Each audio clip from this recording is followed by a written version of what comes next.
Hey guys and welcome. In this video we'll talk about the super important dative personal pronouns. You absolutely need them in almost any sentence. Let's first of all do a quick review on the nominative forms and then also the accusative forms. So ich, du, er, sie, es, you've seen those 1,000 times. Plural, wir, ihr, sie, sie. For the accusative, mich, dich, ihn, sie, es, and uns, euch, sie, sie. And now let's take a look at the dative pronouns. Mir, dir, ihm, ihr, ihm. So ihm masculine, ihr feminine, and ihm again for the neutral.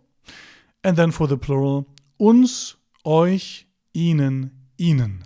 So uns and euch are the same both for the accusative and also for the dative case. A super tricky thing and a common mistake is the third person singular and third person plural. So ihnen, that's dative third person plural, and ihm, ihr, ihm, that's third person singular. The ihr can also be a possessive pronoun like her dog, ihr Hund. And it's also the third person plural for the possessive pronoun. So their dog, ihr Hund. So make sure you don't get those mixed up. Now let's take a look at some example sentences. So, kannst du mir bitte kurz helfen? Can you help me for a moment, please? So helfen plus the dative case, and that's why we have mir here and not ich or mich. Next sentence is, kann ich dich anrufen? Ich muss dir etwas sagen. Can I call you? I have to tell you something. Sagen can take two objects. One is the thing, accusative, hier etwas, and the other one is a dative object for the person. Let's continue. Wer ist dieser Mann? Kennst du ihn? Warum sprichst du mit ihm? Who is this man? Do you know him? Why are you talking to him? Now for the third person singular feminine. Ich liebe meine Mutter und telefoniere oft mit meiner Mutter. If the context is clear, like we know that we're talking about Mutter, meine Mutter, then we can use pronouns. Ich liebe meine Mutter und telefoniere oft mit ihr. Now we have ihr, third person, singular, feminine, dative. I know these things are a bit confusing. Also, we can replace the first word as well, if context is clear enough. In this time we have the accusative, because lieben plus accusative. Ich liebe sie und telefoniere oft mit ihr. So the reason why we need dative case or accusative case is basically after certain verbs or after certain prepositions. These are the two most common and most important scenarios when we need a case over the other. Ich liebe sie und telefoniere oft mit ihr. I love my mother and I often talk to her on the phone. Now it's time for the plural. Das Geschenk ist von uns. So von is also a dative preposition, von plus dative. The gift is from us. The present is from us. If you're serious about learning German, you should definitely check out my 27-hour-long beginners A1 course. Join over 1,000 students that master the A1 German level with me. All details down below. It's the first link in the video description. Wo ist Stefan? Ist bei euch? Bei is also one of the dative prepositions. Where's Stefan? Is he with you? And the next sentence is, die Hunde sind so süß. Mein Sohn spielt gern mit den Hunden.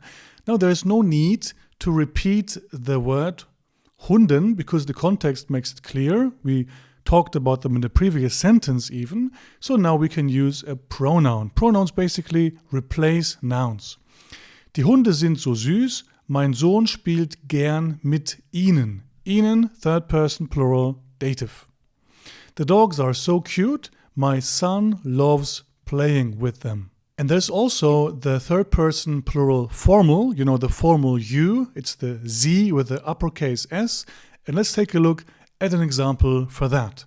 It's the same word, ihnen, but of course you capitalize the first letter, the initial letter. So it's ihnen with a capitalized I. Herr Müller, die Jacke passt Ihnen leider nicht. Mr. Müller, unfortunately, the jacket doesn't fit you. So passen for the right size for clothing, or a key, for example, can fit or maybe doesn't fit for the door, and also for appointments. It works for me. It's good for me. Monday 5 p.m. It's perfect for me. It works for me. Montag 5 Uhr passt mir. In this case, it's about the clothes, of course. Mr. Müller, unfortunately, the jacket doesn't fit you. So passen is another verb that takes the dative case. It's used for clothes, for example, like in this sentence. It's also used for example, the key fits or doesn't fit for this door lock, and also for things like appointments, like Monday 5 p.m. Yeah, that works for me. Montag 17 Uhr, ja, das passt mir. And now let's take a look at the most important dative prepositions, because that's one of the main scenarios, one of the two main reasons why you need one case over the other, accusative case or dative case. So we have mit, bei, aus, zu, and also von. These are the most important dative prepositions. And if you want to see a full video on the dative prepositions, let me know down below. Let's also take a look at the most important verbs that take the dative case. So we have helfen, we have gefallen, to like, we have schmecken, we have danken, then there is gehören, wehtun, stehen, and the last one is passen. So these are the most important dative prepositions for the A1 level and the A2 level. And if you want to see a full video on this topic as well, again, let me know down below, and I'll see you in the next video.